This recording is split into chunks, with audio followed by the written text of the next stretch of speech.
வரலாறை விரும்பி கேட்கும் அனைத்து நெஞ்சங்களுக்கும் வணக்கம். ஸோ இன்றைக்கி பார்க்க போகிறது அடிப்படை உரிமைகள், அதாவது ஃபண்டமெண்டல் ரைட்ஸ் அப்படின்னு சொல்லுவோம்ல. ஐயோயோ மொக்க டாபிக்னு தயவு செய்து நினச்சிடாதீங்க. என்ன சொல்ல வரேன்னு ஒரு நிமிஷம் கேளுங்க, ஏன்னா இது உங்களுக்கு யூஸ்ஃபுல்லாக இருக்குது. இந்த விஷயங்களை தெரிஞ்சுக்கிட்டா, இந்த ரைட்ஸ் எல்லாம் நம்ம தெரிஞ்சுக்கிட்டா சில விஷயங்கள் வந்து எஸ்கேப் ஆக முடியும். முழுசாக எஸ்கேப் ஆகிட முடியும் சொல்லிட முடியாது. இருந்தாலும் தெரிஞ்சு வச்சுக்கிட்டால் உங்களுக்கு ஒரு ஐடியா கிடைக்கும். ஓகே, இந்த மாதிரிலாம் இருக்குது, பாசிட்டிவும் இருக்கும், நெகட்டிவும் இருக்கும். தப்பு பண்ணியிருந்தால் கண்டிப்பாக மாட்டுவீங்க. இல்லைன்னா இந்த மாதிரி ரைட்ஸ்லாம் இருக்குது அப்படின்னு சொல்லி தெரிஞ்சு நீங்கள் வந்து ஈஸியாக டேக்கிள் பண்ண முடியும், அந்த விஷயம் வந்து சமாளிக்க முடியும் அப்படின்றது சொல்லியிருந்துக்கிறேன். ஸோ என்ன அந்த மாதிரி ஃபண்டமெண்டல் ரைட்ஸ் ரொம்ப நிறைய பொருள் சொல்ல மாட்டேன். நம்ம டே டு டே லைஃப்பில் அன்றாட வாழ்க்கையில், ஃபார் எக்ஸாம்பிள் சொல்கிறேன் பார்த்திங்கன்னா, அதிகமாக மாட்டக்கூடிய கேஸ் என்ன தமிழ்நாட்டில், ட்ரங்க் அண்ட் ட்ரைவ். ஸோ அதுலேருந்து தப்பிக்கிறதுக்கு என்ன மாதிரி விஷயங்கள்லாம் செய்யலாம் அப்படின்னு சொல்கிறேன். தப்பிச்சிட முடியாது, இந்த இப்படி ஒரு ரைட்ஸ் இருக்குது அப்படின்னு சொல்லி நீங்கள் தெரிஞ்சுக்கோங்க. அது மாதிரி சில விஷயங்கள்லாம் இருக்குது, அதெல்லாம் என்ன அப்படின்னு சொல்லி தான் பார்க்க போகிறோம் இந்த வீடியோ. சரி, என்ன அப்படின்னு சொல்லி பார்க்கலாம். வரலாறை விரும்பி படிக்கும் அனைத்து நெஞ்சங்களுக்கும் வணக்கம். ஏன் இருக்கா? அதனால தான் நீங்கள்லாம் வெத்து வெட்டுன்னு நினைக்கிறீங்களே, அந்த common man. I'm just a stupid common man of this republic. இந்த லாஸ் என்ன அப்படின்னு பார்த்தோம்னா, first one motor vehicle act 1988 section 185 and 202. இந்த செக்ஷன் படி பார்த்தோன்னா, சரக்கு அடிச்சிருக்கீங்க, போலீஸில் மாட்டிக்கிட்டீங்கன்னு வச்சுக்கோங்க. ஸோ அந்த மாதிரி இப்போ லேட்டஸ்ட் டெக்னாலஜி நிறைய வந்துச்சு. ஸோ அந்த மிஷின்லாம் வச்சு ஊத சொல்லுவாங்க, அந்த மாதிரி விஷயம். அதுலேயே பார்த்தீங்கன்னா உங்கள் பிளட்டில் 100 ml இருக்குது பார்த்தீங்களா, அந்த 100 ml பிளட்டில் ஆல்கஹால் 30 மில்லிகிராமுக்கும் அதிகமாக மிக்ஸ் ஆகிருந்தால் மட்டும்தான், ஐ மீன் மேக்ஸிமம் அதுக்கு மேலே போயிருந்தால் மட்டும்தான் போலீஸ் உங்களை வாரண்ட்டே இல்லாமல் அரெஸ்ட் பண்ண முடியும் அப்படின்றது சொல்லியிருக்கிறேன். ஸோ 30 மில்லிகிராம் கீழே இருந்தால் அரெஸ்ட் பண்ண தேவையில்ல, ஃபைன் போட்டால் நீங்கள் ஃபைன் கட்டிட்டு போகிற மாதிரி இருக்கும். ஆனால் மேக்ஸிமம் இப்போ ஃபைன் மட்டும்தான் போடுவாங்க. ஈவன் நீங்கள் அடிச்சிருந்தாலுமே ஸ்பாட் ஃபைன் 5000 அந்த மாதிரி நிறையா கொண்டு வந்துட்டாங்க. இதை நல்லா தெரிஞ்சுக்கோங்க. உங்கள் பிளட்டில் 100 ml பிளட்டில் ஸோ 30 மில்லிகிராமுக்கு அதிகமாக ஆல்கஹால் மிக்ஸ் ஆகிருந்தால் ஸோ இந்த மாதிரிலாம் நடக்கும் அப்படின்னு தெரிஞ்சுங்க. ஆனால் 30 மில்லிகிராம் ரொம்ப சின்னது. ஸோ எனக்கு புரியுது உங்களோட கவலை, நீங்கள் என்ன சொல்ல வரீங்கன்னு தெரியும். 30 மில்லிகிராமுக்கு யாராவது சரக்கு அடிப்பாங்களான்ற மாதிரி விஷயங்கள். ஸோ அது வந்து எனிவே நீங்கள் பார்த்துங்க, சரக்கு அடிச்சா சேஃபாக வீட்டுக்கு போய் சேருங்க. மேக்ஸிமம் சரக்கு அடிச்சுட்டு வண்டி ஓட்டாதீங்க சொல்லியிருக்கிறேன். Second, criminal procedure code section 46 சொல்லுவாங்க. அதாவது ஒரு விமன் வந்து அரெஸ்ட் பண்ணோன்னா காலையில் 6 மணிக்கு முன்னாடி அரெஸ்ட் பண்ணிட முடியாது, காலையில் 6 மணிக்கு அப்புறம் தான் அரெஸ்ட் பண்ண முடியும். அதே மாதிரி ஈவினிங் 6 மணி தாண்டிடுச்சுன்னா அப்போவும் அவங்களை அரெஸ்ட் பண்ண முடியாது.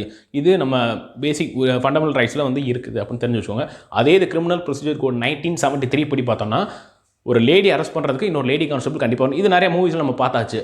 ஆனால் ஒரு க்ரைம் வந்து அந்தளவுக்கு நடந்திருக்கு, உடனே அரெஸ்ட் பண்ண லேடி கான்ஸ்டபிள் அந்த இடத்துல இல்லை, ஸ்பாட்டில் அந்த போலீஸ் ஆஃபீஸர் அரெஸ்ட் பண்ணி ஆகணும்னா இமீடியட்டாக மேஜிஸ்ட்ரேட்லேருந்து ஒரு லெட்டர் வாங்கிட்டு வந்து அரெஸ்ட் பண்ணிக்கலான்ற விஷயம் சொல்லியிருக்காங்க. ஸோ இது ஒரு பேசிக் ஃபண்டமெண்டல் ரைட்ஸ். ஸோ அடுத்து ஐபிசி 166A, அதாவது Indian penal code 166A.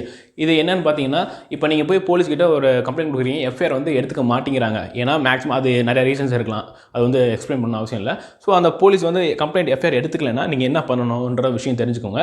Judicial magistrate இல்லை அந்த போலீஸ் டிபார்ட்மெண்ட்டில் ஹையர் அத்தாரிட்டி, கமிஷனர் இருக்கட்டும், டிஐஜி இருக்கட்டும், ஸோ அவங்ககிட்ட போய் நீங்கள் கம்ப்ளைண்ட் ரைஸ் பண்ணலாம். ஸோ அவங்க நினச்சாங்கன்னா ஸோ இந்த கம்ப்ளைண்ட் எடுக்காத போலீஸை தூக்கி 6 மாதமோ 1 வருஷமோ உள்ளே வைக்கலாம். இந்த ரைட்ஸ் வந்து லீகலாக இருக்குது அப்படின்னு சொல்லி தெரிஞ்சுக்கோங்க. இந்தியன் சரைஸ் ஆக்ட் 1887, இது வந்து முக்கால்வாசி பேருக்கு நமக்கு தெரியாது. அதாவது எந்த ஒரு 5 ஸ்டார் ஹோட்டலாக இருக்கட்டும், நம்ம வந்து அவங்க வாஷ்ரூமையும் யூஸ் பண்ண முடியும், டாய்லெட்டை யூஸ் பண்ண முடியும். ரெண்டாவது வந்து பார்த்திங்கன்னா தண்ணியும் நம்ம குடிச்சிக்கலாம் அப்படின்றது. அங்கே ட்ரிங்கிங் வாட்டர் வச்சுருப்பாங்க, அதையும் நம்ம தாராளமாக போய் எடுத்து இதெல்லாம் யூஸ் பண்ணிக்கலான்ற விஷயங்கள் நமக்கு நிறைய பேருக்கு தெரியாது. சிட்டி சைடில் இருக்கவங்களுக்கு தெரியும், ஸோ மேக்ஸிமம் கிராம சைடில் இருக்கவங்களுக்கு வந்து இது அதிகமாக தெரியாது. ஸோ அவங்க எல்லாருக்குமே அதிகபட்சம் எத்தனை பேர் தெரிஞ்சிருக்குன்னு தெரியல. ஸோ அதுக்காக தான் இந்த ரைட்ஸ் வந்து ஓகே தெரிஞ்சுக்கோங்க அப்படின்னு சொல்லி சரைஸ் ஆக்ட் அப்படின்னு சொல்லுவாங்க 1887. நெக்ஸ்ட் வந்து பார்த்திங்கன்னா மோட்டர் வெஹிக்கிள் ஆக்ட் திரும்பவும் வருது 1988. Section 128, section 129. 128 செக்ஷன் படி பார்த்தோன்னா, ஸோ அந்த 2 பேர் தான் வந்து அந்த பைக்கில் வந்து போகணும் அப்படின்ற இருந்தது. ஸோ 129 படி பார்த்தோன்னா ஹெல்மெட் மஸ்ட்டாக இருக்கணும், இல்லைனா போலீஸ் வந்து ஃபைன் போடுவாங்க, இது தெரிஞ்ச விஷயம். அதே மாதிரி போலீஸ்க்கு வந்து எந்த உரிமையும் கிடையாது சாவி வந்து எடுக்கிறது. அது பைக்காக இருக்கட்டும், காராக இருக்கட்டும், எந்த டிரான்ஸ்போர்ட் வந்து சாவி எடுக்கிறதுக்கு அவங்களுக்கு உரிமையே கிடையாது. அது இல்லீகல் தான். ஸோ நீங்கள் லீகலாக கிளைம் பண்ணலாம், ஐ மீன் கம்ப்ளைண்ட் ரைஸ் பண்ணலான்ற விஷயம் சொல்லியிருக்காங்க. ஸோ அதுக்கப்புறம் டொமஸ்டிக் வயலன்ஸ் ஆக்ட் 2005, இது நிறையா பேருக்கு தெரிஞ்சிருக்கும், ஏன்னா லிவிங் ரிலேஷன்ஷிப். ஸோ அது வந்து பார்த்திங்கன்னா ஒரு பொண்ணும் பையனை சேர்ந்து வாழ்றதால எந்த ஒரு பிரச்சனையும் இல்லை, தடையும் இல்லை அப்படின்ற மாதிரி கோர்ட் வந்து அனௌன்ஸ் பண்ணியிருந்தாங்க. ஸோ அது வந்து லீகல் தான் அப்படின்னு சொல்லிட்டாங்க. அவங்களுக்கு பிறக்கிற குழந்தையும் ஸோ அவங்களோட வெல்த், ஐ மீன் அந்த சொத்தை அனுபவிக்கிறதுக்கு உரிமை இருக்குது அப்படின்ற மாதிரி சொல்லியிருக்காங்க. ஸோ இது நிறைய பேருக்கு தெரிஞ்சிருக்கும். ஸோ அதுக்கப்புறம் ஐபிசி செக்ஷன் 294 அப்சீன் ஆக்டிவிட்டின்னு சொல்லுவாங்க. அதாவது பப்ளிக் பிளேஸில் கொஞ்சம் அவதூறாக கேவலமான விஷயங்கள்லாம் நடந்து ஐ மீன் பண்ணுவாங்கள்ல, ஸோ அவங்களுக்கு வந்து 3 மாதம் தண்டனை வந்து கண்டிப்பாக ஜெயிலில் வந்து அடைச்சிடுவாங்கன்ற விஷயங்கள் நமக்கு தெரிஞ்சுக்கணும் அப்படின்றது சொல்லிக்கிறேன். நெக்ஸ்ட் வந்து பார்த்திங்கன்னா Indian oil corporation website IOCW அப்படின்னு சொல்லுவாங்க. அதாவது நம்ம சமைச்சிட்றப்ப கேஸ் சிலிண்டர் வந்து வெடிச்சிருச்சுன்னு வச்சுக்கோங்க, ஃபார் எக்ஸாம்பிள் வெடிச்சிருச்சுன்னு வச்சுக்கோங்க. ஸோ அந்த கேஸ் ஏஜென்சி வந்து உங்களுக்கு 50 லட்சம் வந்து தந்தே ஆகணும் காம்பன்சேட் பண்ணுறதுக்கு அப்படின்னு சொல்லி, அதுக்காக பர்பஸாக வெடிக்க வச்சிடாதீங்க 50 லட்சத்துக்காண்டி கண்டிப்பாக மாட்டிக்குவீங்க. ஏன்னா அது பிளாஸ்ட் ஆகிறது எப்படின்னு அவங்களால இது வரைக்கும் அதிகமாக பிளாஸ்ட் ஆனது கிடையாது, ஏதாவது ரேர் கேஸ் தான். ஸோ அப்படி ஆச்சுன்னா ஈஸியாக கண்டுபிடிச்சிருவாங்க எப்படி ஆச்சுன்ற விஷயங்கள். ஸோ அப்போ நீங்கள் எப்படி வந்து கிளைம் பண்ணணும் அப்படின்னு பார்த்தீங்கன்னா, முதல்ல வந்து எஃப்ஐஆர் உங்கள் ஏரியா போலீஸ் ஸ்டேஷனில் எஃப்ஐஆர் வந்து ஃபைல் பண்ணணும். அந்த காப்பியை கொண்டு போய் கேஸ் ஏஜென்சி நீங்கள் எங்கே வாங்குறீங்களோ அங்கே கொடுக்கணும். ஸோ அதுக்கப்புறம் அந்த ப்ராசஸ் வந்து உங்களுக்கு மூவ் ஆகுன்றது சொல்லியிருந்திருக்காங்க. ஸோ முன்னாடி சொன்ன மாதிரி பர்பஸாக வெடிக்க வச்சிடாதீங்க. ஸோ அதுக்கப்புறம் ஹிந்து மேரேஜ் ஆக்ட் 1955 செக்ஷன் 13, அதாவது ஹஸ்பண்டாக இருக்கட்டும் ஒய்ஃபாக இருக்கட்டும் 2 பேத்துக்குமே டிவோர்ஸ் அப்ளை பண்ணுறதுக்கு அந்த ரைட்ஸ் வந்து இருக்குது. ரீசன்ஸ் என்ன மாதிரி இருக்கணும்னு பார்த்தீங்கன்னா, மென்டல் அபியூஸ், செக்ஷுவல் அபியூஸ், இந்த மாதிரிலாம் அதாவது டார்ச்சர் இதெல்லாம் பண்ணுவாங்களா, ஸோ அந்த மாதிரி விஷயங்கள் பண்ணியிருந்தால் தாராளமாக அப்ளை பண்ணலாம். அப்புறம் அந்த டிசீஸ், அதாவது இன்க்யூரபிள் டிசீஸ், இந்த மாதிரி நோய் வந்துருச்சு, தெரியவே தெரியாது, வாழ பிடிக்கல, அந்த மாதிரி விஷயங்கள் இருந்தால் அப்ளை பண்ணலான்ற மாதிரி சொல்லியிருந்திருக்காங்க. ஸோ அதுக்கப்புறம் இந்த எங்கே இன்ஃபர்மேஷனே சொல்லாமல் எங்கேயோ போயிட்டாங்க, ஆளே காணா அப்படின்ற மாதிரி ரீசன்ஸ், அதுவும் எலிஜிபிள் தான். அதுக்கப்புறம் இந்த ரிலிஜியன் மாறுறாங்க, இந்த மாதிரி ரீசன்ஸ் எல்லாம் இருந்துச்சுன்னா ஸோ நான் அப்ளை பண்ணுறதுக்கு வாய்ப்பு இருக்குது. அந்த இன்ஃபர்மேஷன் சொல்லாமல் எங்கேயோ போயிட்டாங்க, ஆளே காணான்னு ஒரு 7 வருஷம் வரைக்கும் வரவே இல்லைன்னா அதுக்கப்புறம் நீ டிவோர்ஸ் அப்ளை பண்ணுறதுக்கு எலிஜிபிள் இருக்குது, இந்த மாதிரி சொல்கிறாங்க. ஸோ 7 வருஷம் வரைக்கும் அப்போ என்ன பண்ணுறது? ஸோ அந்த மாதிரி விஷயம்லாம் தெரியல சரியா. ஸோ அதெல்லாம் அந்த லா படித்தவங்களுக்கு தான் இன்னும் நல்லா தெரியும். இது வந்து நம்ம பேசிக் ரைட்ஸ் ஓரளவுக்கு தெரிஞ்சதுனால நான் சொல்கிறேன். ஸோ இதில் ஏதாவது பாயிண்ட்ஸ் நான் மிஸ் பண்ணியிருந்தேன்னா தாராளமாக நீங்களும் எல்லோரும் சொல்லுங்கள், எல்லோரும் தெரிஞ்சுக்கிட்டோம் கமெண்ட் செக்ஷனில் அப்படின்றத சொல்லிக்கிறேன். அதுக்கப்புறம் பார்த்தீங்கன்னா ஆட்டோமோட்டிவ் பில் 2016, அதாவது ஹெல்மெட் போலியோ ஏதோ ஒரு ரீசன்ஸ்க்காக உங்களுக்கு ஃபைன் பண்ணியிருக்காங்க. அதனால் அதே டேயில் அதே நாளில் உங்களுக்கு திரும்பவும் எந்த ஒரு ஃபைன் வந்து உங்களுக்கு மேலே இம்போஸ் பண்ண முடியாது, ஃபைன் சார்ஜ் பண்ண முடியாத விஷயம் சொல்லியிருக்காங்க. நீங்கள் இந்த பில்லை காமிச்சாலே விட்டுருவாங்கன்றது சொல்லியிருக்காங்க. இது நிறைய சிட்டிஸில் நிறையவே நடக்கிறதுக்கு வாய்ப்பு இருக்குது.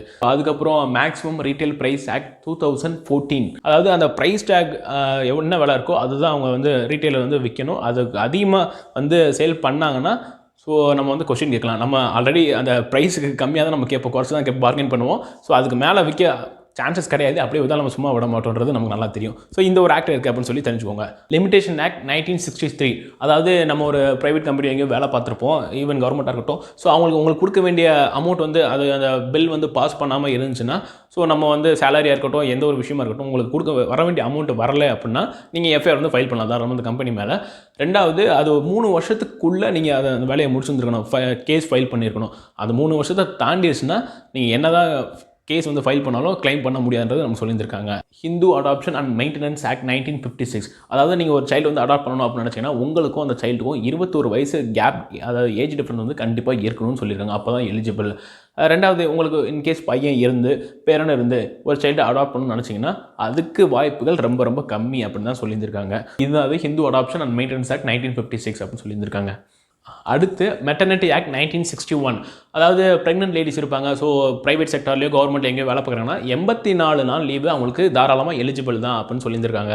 இன்கேஸ், ஆனால் அது முக்கியமான விஷயம், மோர் தென் 10 எம்ப்ளாயிஸ் வந்து இருக்கணும். அதாவது அந்த கம்பெனியில் 10 எம்ப்ளாயிஸ்க்கு மேலே இருந்துச்சுன்னா தாராளமாக அவங்க வந்து லீவ் எடுத்துக்கலாம் அப்படின்னு சொல்லியிருக்காங்க. ஆனால் மேக்ஸிமம் அந்த 10 பேர் கீழே இருந்தாலுமே லீவ் இப்போ கொடுக்குறாங்க, அதனால் ஒன்றும் பிரச்சனை இல்லை. அவங்களால முடிஞ்ச அளவுக்கு வந்து வேலை செய்வாங்க, முடியலன்னா வீட்டுக்கு போயிடுவாங்க. அந்த மாதிரிலாம் வந்துருச்சு. ஸோ அந்த ஆஃப்டர் 7 மந்த் 7ஆம் மாதம் அதுக்கப்புறம் வந்து வீட்டில் தான் ரெஸ்ட் எடுப்பாங்கன்ற மாதிரி விஷயங்கள்லாம் நமக்கு தெரியும். இதெல்லாம் காமன் ஆயிடுச்சு.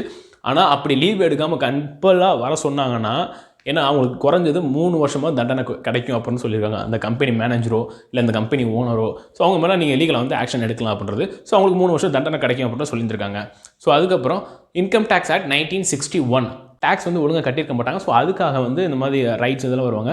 ஸோ அப்போ அவங்க அரெஸ்ட் பண்ணுறதுக்கு வந்து அவங்க இன்கம் டேக்ஸ் கலெக்ஷன் ஆஃபீஸர் இருக்கார் பார்த்தீங்களா, ஸோ அவருக்கு வந்து ஃபுல் ரைட்ஸ் இருக்குது. அது மூலமாக எத்தனை நாள் வந்து கஸ்டடி இருக்குன்னு சொல்லி அவர் தான் முடிவெடுப்பார் அப்படின்னு சொல்லியிருக்காங்க.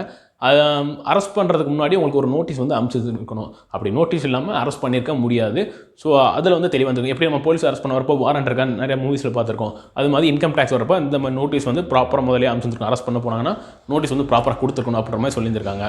ஸோ அதுக்கப்புறம் போலீஸ் ஆக்ட் 1861, இப்போ ஒரு போலீஸ் இப்போ வந்து உங்களுக்கு ஒரு பிரச்சனை அப்படின்னோடனே இப்போ போலீஸ் அங்கே மஃப்டியில் தான் இருப்பாங்க.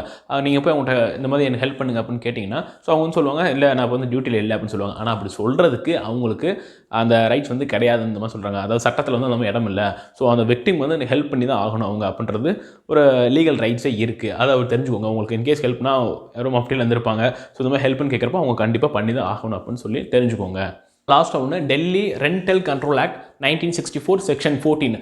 இது நம்ம எல்லாத்துக்கும் தெரியும். ஒரு வீட்டில் தங்கியிருக்கோம் அப்படின்னா அந்த வீட்டு ஓனர் வந்து நம்ம வீட்டை காலி பண்ண சொன்னால் 3 மாதத்துக்கு முன்னாடி சொல்லியிருக்கணும். நம்ம காலி பண்ணுறது சொன்னாலும் 3 மாதத்துக்கு முன்னாடி அவங்களுக்கு இன்ஃபார்ம் பண்ணியிருக்கணும். ஏன்னா அவங்க வேற ஆளை குடி வைக்கிறதுக்கு அவங்க ஏற்பாடு பண்ணுவாங்க. அவங்க நம்மகிட்ட சொன்னாங்கன்னா நம்ம வேற வீடு பார்க்கறதுக்கு நம்மளும் ஏற்பாடு பண்ணுவோம். ஸோ ஃபோர்ஸ்ஃபுல்லாக உடனே காலி பண்ணுங்கன்னு சொல்லி அந்த காலி பண்ணுறதுக்கு யாருக்கும் உரிமை கிடையாது அப்படின்றது தெரிஞ்சுக்கோங்க. ஸோ இதுதாங்க இந்த பேசிக் ஃபண்டமெண்டல் ரைட்ஸ், அடிப்படை உரிமைகள் அப்படின்னு சொல்லுவோம்ல, இதுதான். இந்த லாஸ்ட்டில் ஓரளவுக்கு சில விஷயங்கள் நீங்கள் கேள்விப்பட்டிருப்பீங்க, சிலது வந்து புதுசாக இருந்திருக்கலாம். ஸோ தெரியாதவங்களுக்கு எடுத்து சொல்லுங்கள் அந்த விஷயங்கள் அந்த மாதிரிலாம் இருக்குது அப்படின்னு சொல்லி. ஸோ நாளைக்கு இதை விட இன்ட்ரெஸ்டிங்கான ஒரு டாபிக் வெயிட் பண்ணிகிட்டு இருக்கு. நாளைக்கு வீடியோவில் மீட் பண்ணுறேன். நன்றி, வணக்கம்.